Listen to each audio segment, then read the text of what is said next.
Hello and welcome. Our top focus remains on Uganda. Authorities have charged and put several young protesters behind bars as rallies against corruption in the African country gathered steam despite warnings from authorities. In Uganda's capital, Kampala, there was heavy military and police deployment in order to deter the protesters. However, despite a ban, people came out onto the streets in huge numbers. Clashes broke out as riot police intervened to break the protests. The police officials were also seen manhandling some protesters, and videos show many protesters being pushed into the police van while they continued to chant anti-corruption slogans.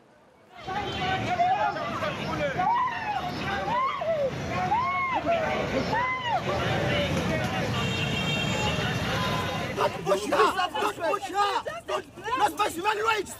Respect human rights! Anita must resign! Anita must resign!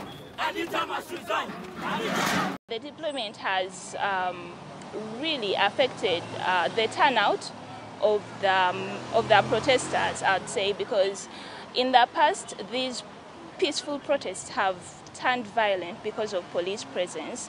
So we all expected most people not to show up because of the fear and also the intimidation that is still evident in the streets. Like several streets have been blocked.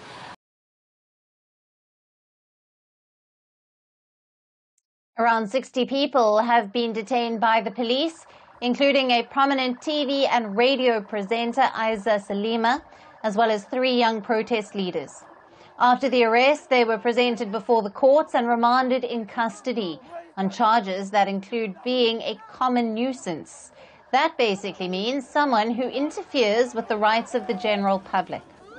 Now, young Ugandans who are inspired by the protests in neighboring Kenya organized the Tuesday rallies using social media. They are furious over the endemic corruption in Uganda. Several high-profile Ugandan figures have recently come under the spotlight in graft scandals. Now, these include the Parliament Speaker, Anita Among, who was slapped with the US and UK sanctions over corruption earlier this year. Protesters specifically demand her resignation. I want Anita Among to resign. She has stolen from this country. These resources are not hers. This is taxpayers' money. I am urging all the young people out there in Uganda to come out in large numbers. Uganda's President, Yoweri Museveni, who had warned protesters against playing with fire and asked them to call off their march, has repeatedly argued that he has done enough to make sure the corrupt culprits are prosecuted. However, the opposition says that he has shielded those politically close or related to him. Museveni is also known for suppressing the opposition. He has been able to maintain his iron-fisted rule for almost 4 decades now, with a frequent crackdown on opposition and journalists. On the eve of the protests, Ugandan authorities besieged the headquarters of the opposition National Unity Platform, or the NUP party, of former presidential candidate Bobi Wine. They also arrested 3 of his party's MPs. Opposition has extended its support for the rallies, but the rallies, which are somewhat inspired by those of Kenya, are not influenced by any political party. The youngsters are organizing and mobilizing the protests on their own. Protesters say as Kenyans and Ugandans face similar problems, they are implementing the same protest model. We are one East Africa. Their blood is our blood. Their protests have given us the courage to come out and stand for our rights as well. While young protesters have been able to put intense pressure on the Kenyan authorities and gain significant concessions for themselves, will Ugandan authorities too bow down to public pressure? Now, for more on this, we have with us Mutungisa Edgar, who is a political commentator and the 7th East African Community Youth Ambassador to Uganda. Mutungisa joins us live from Mbarara in western Uganda. Thank you for being with us. Thank you so much. Now, how has the government responded to the protests? We know that many of the demonstrators have been detained. And what measures have been taken to address the corruption allegations? Yes, thank you so much. So I think in my experience, the government has been able to respond to those protests in a way I would describe as cowardice, but also illegal and brutal.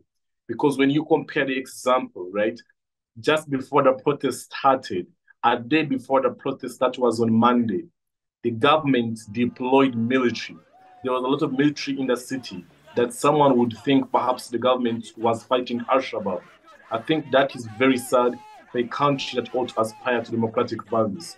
Because when you compare with our counterparts in Kenya, because I've been following the politics and the demonstrations around the region, I think they were more peaceful. And the response by the police in Kenya was a little more patriotic because you would see instances where the police was actually safeguarding protesters. But here in Uganda, it was the opposite. Right before the election started, there was already military deployment and not just police deployment. And I think that was very sad. But also, it continues to show how cowardice the government was getting. And I think that is something that the young people should be proud of as an outcome. And also, we greatly believe, given the current scope, because we are seeing that Deputy Parliament Speaker is trying to change, is trying to make statements that allow room for debate of corruption in the floor of Parliament, which was not happening previously. I think that is going to change the scope of our politics going forward. And what role have young people in particular played in organizing and participating in these protests, given that a significant portion of Uganda's population is under the age of 35? Well, yes, actually, I think the young people have done very greatly well because they have organized themselves and they did this without even the leadership of their national youth structures. In fact, currently on ground, the young people are clashing with their youth structures because they're asking their youth leaders, where have they been? Because the youth leaders were silent on corruption. So the young people organize themselves using social media because that's the only tool they can still control in a government which is largely dictatorial. And I think that is something which is very important. But also the young people have been able to stand for their own.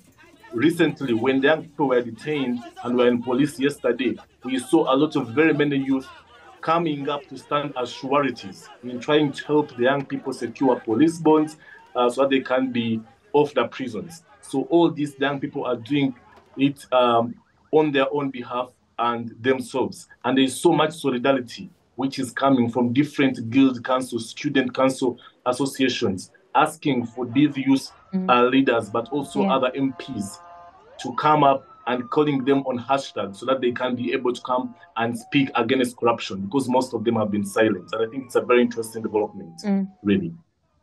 Yeah. Right. And Mutungisa, what impact have these protests had on public opinion as well as governance and, importantly, accountability in Uganda? Yes, actually, I think there has been some progress because even before, just on the announcement of this march to Parliament, we saw some ministers, a permanent secretary, a corrupt permanent secretary to a ministry was arrested. So while the young people were announcing that we are going to march to Parliament against corruption, we are seeing some action already being taken. So I think there is some fear which has already been instilled, particularly also the president of the country, and I think that is very important. But also given the deployment of security, because this has never happened before. There are very many riots that used to happen, but the government would respond just when the riots have already happened. But this time around, we saw a lot of fear from the government. And I think it has also been very clear that the young people are tired of corruption. And I think the officials who have been engaging in it have got to rethink, or at least they've been motivated to rethink, because the young people have shown that they will go to all the extreme lengths ensure that they fight these people. And we are seeing young people continuously using this social media tool, which I think is going to change our public opinion and is already changing the public opinion because there's so much debate happening already on even restructuring how our youth councils operate because the young people have felt their silence and they're very saddened by it. So we think accountability is going to rise, and I think there is already going to be a lot of net advantages that are going to come because of these rights. I think there's going to be some progress. Yeah. Mutungisa, thank you very much for being with us on First Post Africa. Thank you. Climate change is on our doorstep. It's time for a revolution to take root. And it starts with 1.4 billion Indians. It starts with one tree for humanity, one tree for Mother Earth, one tree for our future. Project One Tree, a News 18 network initiative.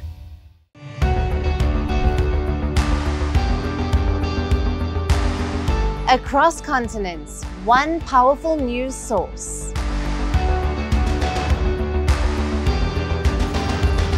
Bringing you diverse perspectives on the issues that matter.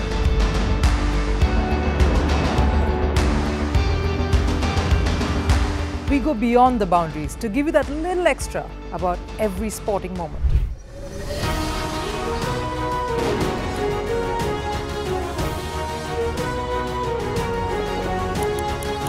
So thank you for making First Post 5 million strong. We're counting on your support, and you can trust us to bring you the news unfiltered and unvarnished.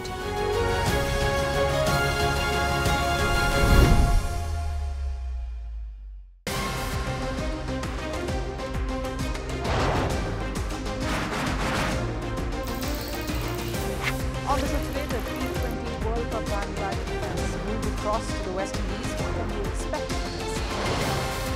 Hello, I'm Alyson coming to you from Durban, South Africa. Today we have a special show. We start with a report on India's shifting nuclear posture. The first time since India officially became a nuclear power.